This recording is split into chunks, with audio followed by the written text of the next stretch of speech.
She came home with her lipstick smeared, said it was from the wind. I believed her, until I saw his name written somewhere no one else should ever see. What I did next made her scream, but not for the reason you think. My wife and I always had a spot. You know how some couples have their favorite restaurant, the one place they go for birthdays, anniversaries, date nights? Ours was a mid-tier Italian place called Veluto's, 10 minutes from our house. Classy enough to feel like a treat, not so upscale it felt stiff. We went there for years, maybe twice a month. Same little booth by the window.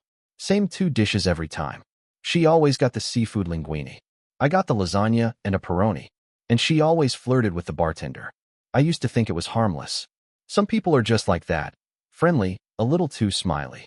The guy's name was Matt. I didn't like him, but I never had a real reason. He was one of those types with too much gel in his hair and this dumb little tribal tattoo on his forearm, always calling my wife, Bella, with that smirk. She'd giggle, brush it off, and say, "Oh, he's just being silly." I'd joke back. Yeah, silly is one way to put it. We'd laugh. It became a thing. I figured if I showed I wasn't bothered, it would stay a joke. The first weird thing happened on a Saturday night in early May. We were supposed to go to Veluto's, reservation at 7:30. But around 6:15, she said she felt off and asked if we could stay in. Something about her stomach. I said sure, no problem. We ordered takeout. She barely touched hers. Went to bed early. I stayed up watching a game. Around 9 p.m. I heard her phone buzz on the kitchen counter. I glanced, force of habit, and saw a name pop up I didn't recognize. M. No full name. Just M. Then a second message. Still on for later? She must have forgotten to turn off notifications. I didn't say anything. At the time, I told myself it was probably one of her friends. Melissa? Monica? Whatever. I was tired and didn't feel like starting something. The next week, she brought up Veluto's again, her idea. She said she missed it, said we should go Thursday instead of Saturday. Strange, since we always went on weekends. I asked why the switch. Just felt like a midweek date night, she said. Shake things up. We got there at 7 o'clock sharp. Matt was at the bar. Same fake tan. Same smirk. He gave her a wave, then poured her usual drink without being asked. Pinot Grigio, lots of ice. You must be a psychic, she teased him. He winked. I just pay attention. I said nothing, but something about how she laughed was different. Not the usual light chuckle. It was longer, softer. Maybe it was nothing. But my pasta tasted like paste that night. The second strange thing happened 2 days later. I went to throw out some trash and noticed a receipt on the counter, face down. It was from Veluto's. Wednesday night. 2 glasses of wine. 1 seafood linguine. 1 steak. Total, $76. We didn't go Wednesday. I walked back into the living room, held up the receipt, and asked, "Did you go out the other night?" She looked up from her phone, eyes wide like a deer in headlights. "Oh yeah? I met up with Karen from work. Last-minute thing." Karen was a name I'd heard a dozen times. Never met her. I held up the receipt again. "You guys ordered a steak?" She blinked, hesitated, then smiled. That was for her. She's on keto or something. Right. I still didn't accuse her of anything. I'm not that guy. Not the jealous type. But the next time we went back to Veluto's, Matt didn't even glance at me when we walked in. He looked right at her, grinned, said, "There she is." I didn't like how that sounded. But again, I said nothing. That was my mistake. The third time I noticed something off was the night she forgot her phone at home. It was a Thursday. I was working late, and she said she was going to grab drinks with a couple of the girls from the office. No big deal. She kissed me on the cheek and left around 6:30. 10 minutes later, her phone buzzed on the hallway table. She'd left it behind. I wasn't going to snoop. I really wasn't. I stared at the phone like it was a ticking bomb. Then it buzzed again. I glanced. Parking in the back. You know the drill, winking face. I swear I felt my ears ring. I picked up the phone, hands suddenly cold. Unlocked it. She never changed her passcode. I went straight to the messages. Nothing. The thread with M was gone. Completely deleted. I opened her call log. M had called twice this week. One call was 18 minutes. The other was just yesterday. 7 minutes. Still, no name, just M. No last name. No photo. I told myself maybe it was Karen again. Maybe her contact just showed up weird. But then I opened Google Maps. Recent locations? Veluto's. Last visit. 8:41 p.m. Tuesday. I stood there in the hallway, holding her phone, staring at that tiny map marker. The line connecting home to Veludo's in bright blue. She'd lied. When she got back around 10:15, I played it cool. She didn't even realize she'd left her phone. Said she was exhausted and went to bed early. I watched her sleep for a while, wondering if I was going crazy.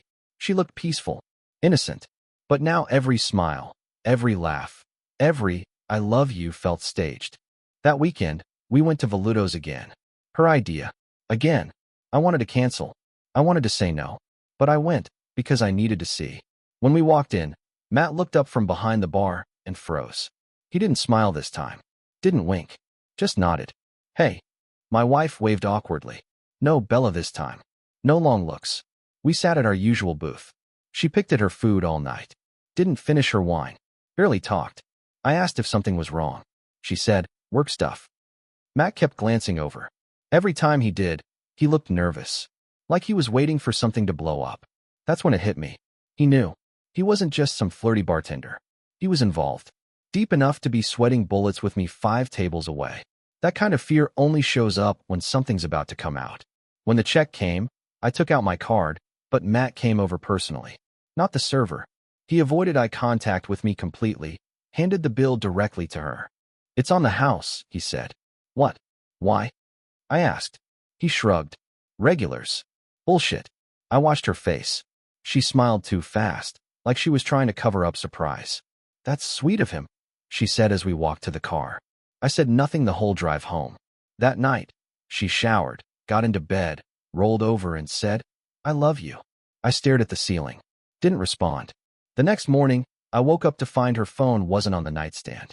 I checked the kitchen, the bathroom. Nothing. She'd started keeping it on her. At all times. Then, that Sunday, I got up early, walked down to the garage to grab something from my car, and found the passenger door slightly open. Her gym bag was on the seat. I reached to close it, then noticed something sticking out of the side pocket. A receipt. Veludo's. Again. Saturday. 11:42 p.m. I walked back into the house. She was still asleep. I stood in the kitchen with that receipt in my hand and stared at the numbers. The table was for 2. 1 seafood linguine. 1 espresso martini. 1 tiramisu. I had gone to bed alone that night. I didn't confront her that morning. I wanted to. God, I wanted to. But something held me back. Maybe it was the lack of hard proof. Maybe I wanted to catch her in a lie first. I stuffed the receipt in the drawer under the sink, behind a stack of old takeout menus. She never checks there. Instead, I played dumb. The next week, I acted like everything was normal. I made her coffee in the mornings. I asked about her day. I even suggested we go out on Friday, somewhere new. That seemed to throw her. Not Veludo's? She asked, trying to keep her voice even. Nah, I said casually. Let's try that new place by the river. You're always saying we should mix things up. She hesitated. Sure, sounds fun. Friday night rolled around. We got dressed up, got in the car, and drove past Veludo's on the way. She didn't look out the window. Just stared straight ahead, lips tight. The new place was nice. She kept checking her phone under the table. Said it was work stuff. At one point, she got up and went to the bathroom. I waited until she was gone, then leaned over and checked her screen. She hadn't even bothered to lock it. Open chat. Thought you said you weren't going out tonight. That was it. I didn't respond. Just set it back down before she returned. She smiled like nothing happened. Reached for her wine. You're being really sweet lately, she said. Everything okay? I smiled back. Perfect. Saturday morning, I told her I was meeting an old friend from college for lunch. A guy. Total lie. Instead, I drove straight to Veludo's. Parked across the street. Sat in my car with the windows cracked and waited. It was 12:47 when I saw her. She pulled up in her usual gray SUV. Parked in the back. Matt came out the back door. No apron, no work clothes. Just jeans and a t-shirt. He smiled when he saw her. She hugged him. A long one. Then they walked inside together through the employee entrance. I didn't follow. I didn't take pictures. I didn't want to be that guy hiding in the bushes. Instead, I just sat there. For 2 hours. When she got home that afternoon, I asked how lunch was. Oh, we ended up not going. He canceled last minute. I just ran some errands. That was the first outright lie she told me with zero hesitation. That night, I couldn't sleep.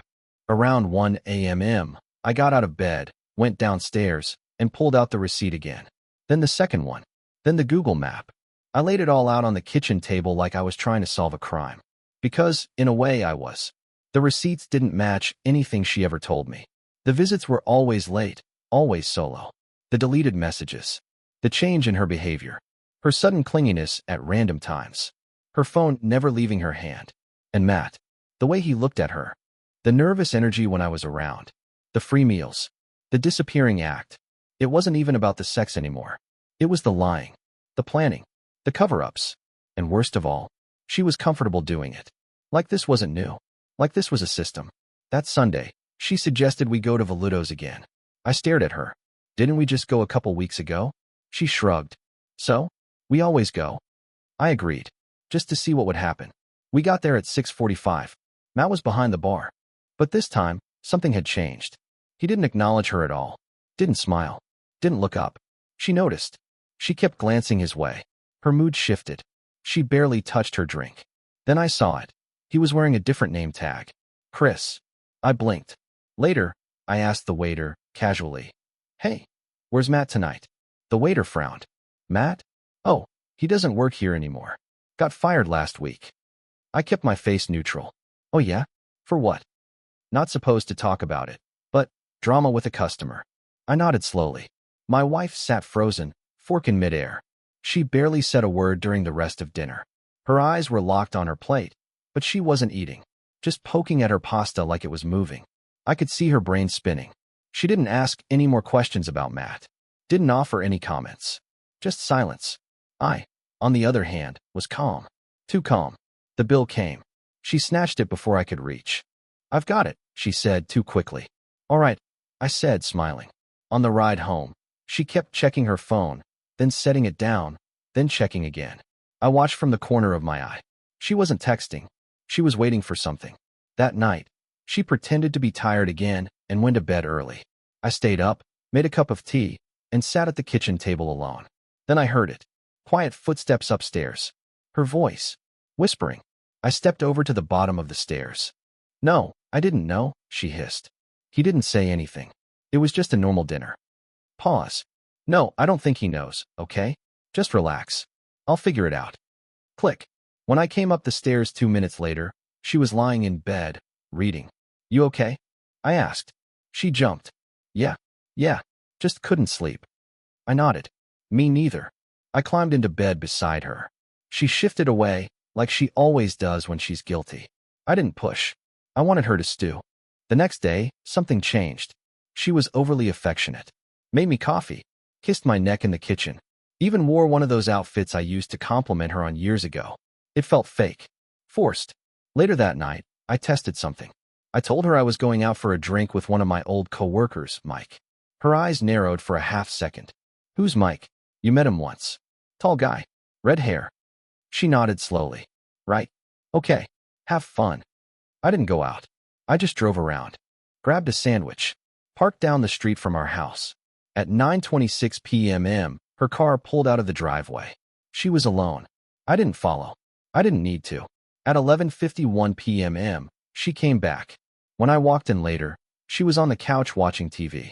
How was Mike? She asked, not looking up. Good, I said. He says hi. She smiled, but I saw her jaw twitch.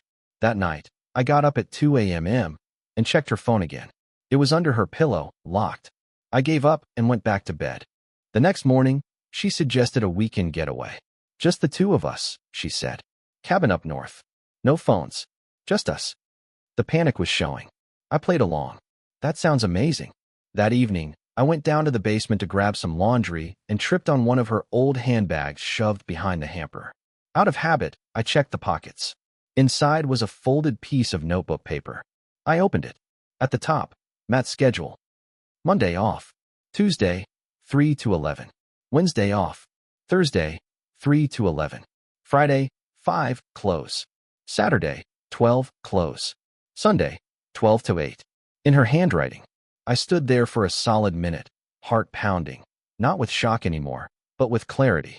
She had planned it, timed her visits around when he worked. This wasn't a one-time fling. This was an affair with structure. I put the paper back exactly where I found it. I wanted her to believe she was still winning. The next morning, I asked, still want to do the cabin next weekend? She brightened up. Yes, I think it'll be great for us. I nodded. Yeah, I said, smiling. Great. The night before our cabin trip, I faked a stomach bug. She was already packing when I came into the bedroom, holding my gut and groaning.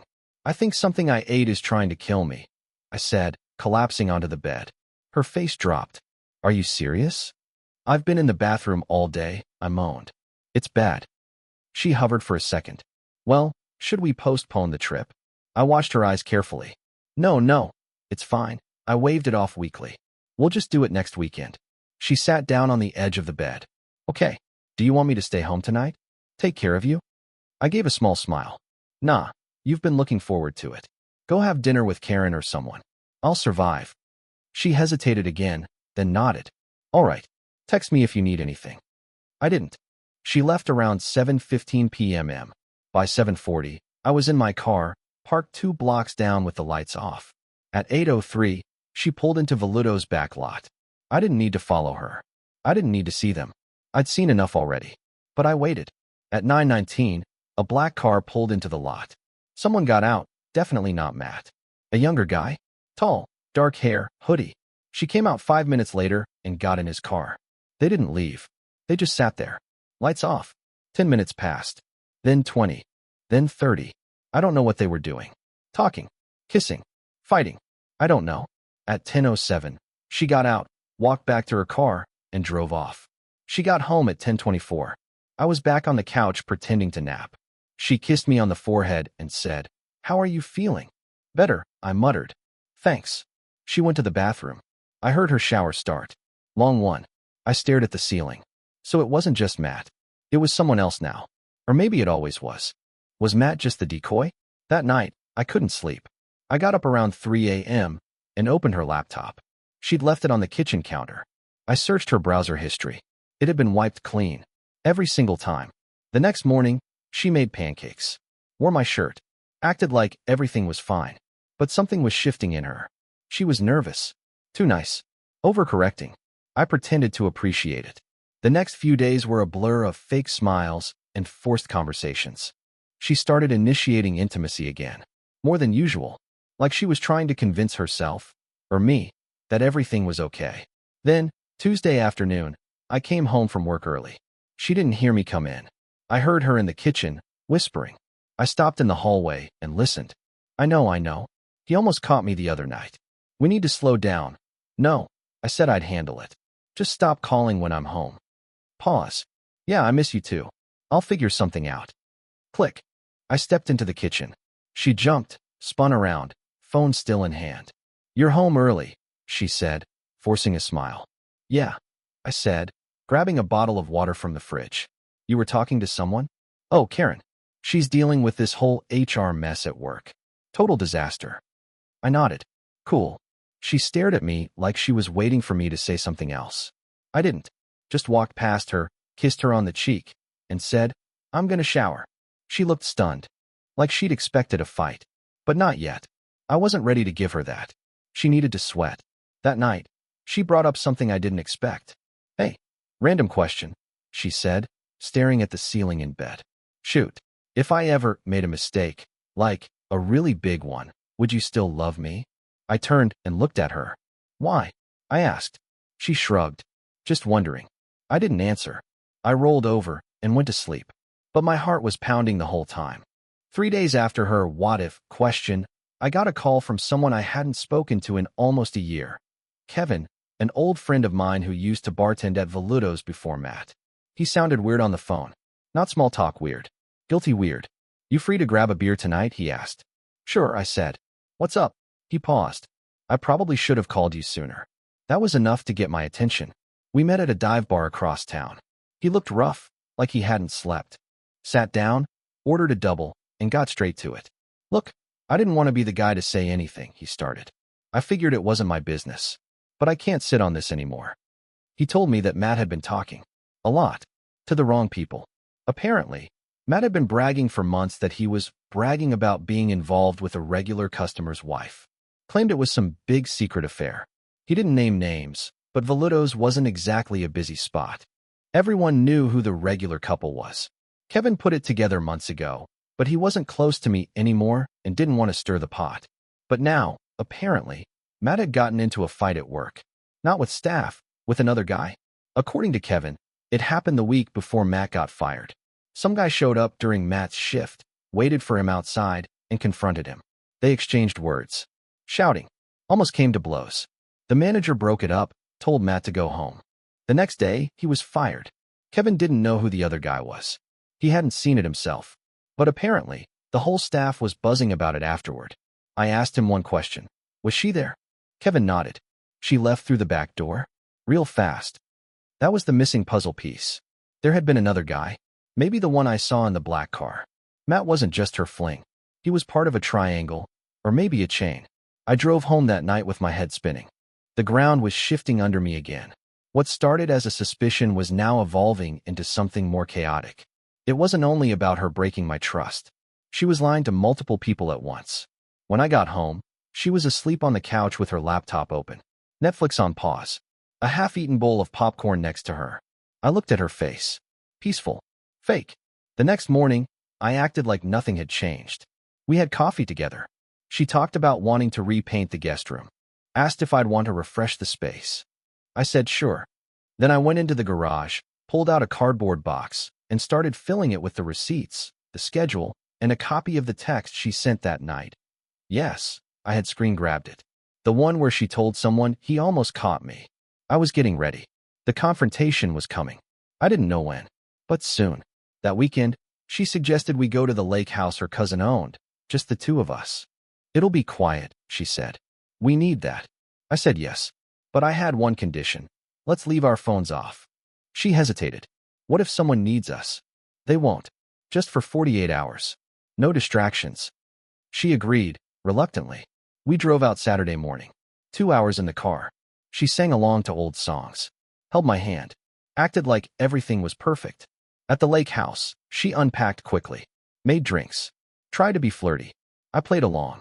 But that night, while she was in the shower, I turned on her phone. The passcode had changed. The new passcode threw me for a second. She'd never changed it before. Not in the entire time we'd been together.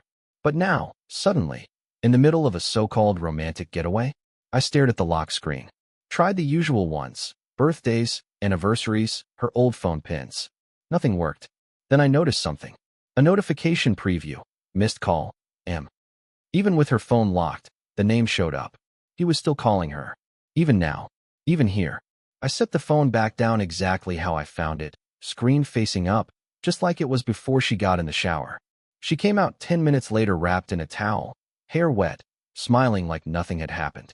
I kissed her, made a drink, and we watched a movie. I didn't say a word, but I was done pretending. The next morning, I got up early and took a walk by the lake. She was still sleeping. I called Kevin. Do me a favor, I said. Can you find out who the guy was that confronted Matt? He hesitated. You sure? I need to know who I'm dealing with. He agreed to ask around. When I got back, she was already up, making breakfast, acting like we were newlyweds. That afternoon, she suggested we go out in the canoe. I sat across from her, watching the wind play with her hair, and tried to remember how we got here. How the woman I married turned into a stranger with a burner boyfriend and a locked phone. When we got back to shore, she checked her phone immediately, like she couldn't help herself. Anything urgent? I asked casually. Nope, she said, locking the screen. Just some junk mail. Liar. We drove home in silence. She said she was tired. I said I had work to catch up on. That night, Kevin called me back. You're not gonna like this, he said. The guy who showed up looking for Matt? His name's Jared. Who the hell is Jared? He used to date one of the waitresses. Apparently, he and your wife. Sorry. He and her had a thing going on behind Matt's back. I blinked. Wait, so? Yeah, Kevin sighed. From what I gathered, she was hiding a second relationship behind Matt's back, with Jared. That did it. It wasn't just me. She had lied to every man involved. Matt was just the beginning. Jared was a wild card. And me? I was the idiot husband she kept around like a prop. Suddenly, it all clicked. Matt getting fired. The backlit meetings. Her fake concern. The schedule. The new passcode. The stress. The trip. Everything was part of a web she couldn't keep up with anymore. She was true to me. She was juggling two separate lives, and I was just part of the background. That night, I waited until she was asleep and went to the kitchen. I opened the drawer under the sink, pulled out the box of receipts, notes, and evidence I'd been collecting. I added a new item, a handwritten letter. Short, simple. Then I slipped it into her purse. Next morning, I told her I had an early meeting. She kissed me goodbye. Love you. I didn't say it back. She blinked. Everything okay? Yeah, I said. We'll talk later. I didn't go to work that day. Instead, I drove 2 towns over to a friend's place. Someone she didn't know. Someone who owed me a few favors. I needed distance. I needed quiet. At 10:12 a.m., she called me. I let it ring. Then a second time. Then a third. At 10:25, she texted, "Can you call me when you get a sec?" 10 minutes later. Is something wrong? I waited until 11:03 to respond. Check your purse. She didn't reply right away. 5 minutes passed. 10. Then my phone started blowing up. Missed calls. Texts. Voicemails. What is this? Where did you get this stuff? I can explain. Just please, talk to me. Please. Please just pick up. I didn't. At noon, I turned my phone off. I left it off for the rest of the day. That night, I sat on the porch of my buddy's house, sipping a beer and staring out at the streetlights. He came out, handed me another, and said, "You really doing this?" Yeah, I said. She did it first. The next morning, I turned my phone back on. 17 new messages. 3 voicemails. All from her. The last text was the one that stuck out. You don't understand what really happened. That afternoon, I drove home. When I walked through the door, the house was dead silent. She was sitting on the couch, knees pulled up, phone in her lap. Eyes red, hair messy, still in pajamas. She looked like she hadn't slept. "Hey," she said, voice small. I dropped my bag and sat in the chair across from her. "You want to talk?" I asked. She nodded. Then she started crying. It wasn't fake crying. Not this time. It was messy, uncontrollable, guttural. The kind of crying that comes from getting caught in a lie too big to fix. "I never meant for it to get like this," she said. I said nothing. "It started with Matt. I didn't plan it, it just happened. It was stupid. One night, I went there without you, and he made a move. I didn't stop him. After that, it became a thing." I kept my face still. Then Jared came along. And I don't even know why I did that. I think I was spiraling. "Were there more?" I asked. She looked away. No. I didn't believe her. She kept talking. Excuses. Regret. Apologies. At one point, she reached for my hand. I pulled away. "I was lost," she said. "And you were always so steady. I felt like I was dragging you down." "That's not why you did it," I said flatly. She wiped her face. "I know." I stood up. She followed me to the kitchen. "Are you leaving me?" she asked. I didn't answer. "I ended it," she said quickly. "All of it. With both of them. I swear. I haven't seen either of them in weeks. That night I told you I was going to Karen's. Jared showed up at Veludo's. He threatened Matt. I was scared. You weren't scared enough to stop." Silence. I looked her in the eye. "I loved you," I said. "Even when things weren't perfect. Even when you were distant. I never gave up on you." "I know," she whispered. "I don't think I can forgive this." "I'll do anything," she said. "Counseling. Therapy. Whatever it takes." I nodded, then walked past her, down the hall, and into the bedroom. I started packing a bag. She followed me into the bedroom, panicking now. "Wait, what are you doing? Where are you going?" I didn't answer. I pulled a duffel bag from the closet and tossed it on the bed. Her hands were trembling. "You're not even going to try to fix this?" I finally looked at her. "I tried for months. You just didn't notice." She stepped forward. "Please. You don't have to leave. We can work through this. We can fix it. You don't even know how many people you've lied to anymore." Her mouth opened, but no words came out. I kept packing. "Was there anyone else?" I asked without turning around. "No," she said immediately. Too immediately. I zipped up the bag. "I don't believe you. I swear." I turned to face her. "You swore you were just working late. You swore you and Matt were just joking. You swore you barely knew Jared." She flinched. "I know. I messed up." "No. You managed it. You kept track of lies like it was a second job. Don't pretend you just messed up. This was effort." She started crying again. I walked past her with the bag slung over my shoulder. She followed me all the way to the front door. "Where are you going?" she asked again. "I don't know yet. Just not here." "You're just gonna leave without trying?" I turned around. "You already tried with 2 other guys." You didn't seem too worried about trying then. She reached out, but I stepped back. Don't. I opened the door. Then she said something that froze me mid-step. Fine, she snapped. Then I guess I should tell you the truth before someone else does. I stopped, slowly turned. She folded her arms, jaw tight. You're not the only one who figured things out. Jared thought I was seeing someone else. He got pissed. Showed up at my job. Told people we were sleeping together. I denied it. HR got involved. I stared at her. They found texts. Between us. Jesus, I muttered. You risked your career too? I lost it, she said. They fired me last week. I blinked. What? She nodded, eyes glassy. I didn't tell you because I didn't want to make things worse. I've been pretending to go to work every day since Monday. It hit me like a punch. The quiet mornings. The perfectly timed commutes. The packed lunch she took every morning. All of it fake. You were still lying even after I caught you, I said quietly. She opened her mouth, then stopped. I shook my head. You should have told me the second it happened. I couldn't. Yes, you could. But you wanted to hold on to the version of you that still had something left. And now there's nothing. I stepped outside. She didn't follow. It's been 3 weeks since I left. I'm staying with a friend for now. He has a guest room. It's not glamorous, small bed, no TV, but it's quiet. Peaceful. No secrets hiding under pillows. No locked phones. No fake smiles. She texted every day the first week. Begged me to talk. Said she'd go to therapy. Said she already started. Said she was changing. Then the messages slowed. Now, it's been 4 days since the last one. She hasn't tried to call again. I heard from Kevin that Matt moved out of town. Nobody's heard from Jared, either. Rumor is he might have left the state.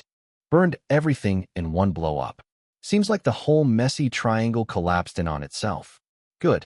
Yesterday, I drove past Valudos. I don't know why. Maybe to punish myself.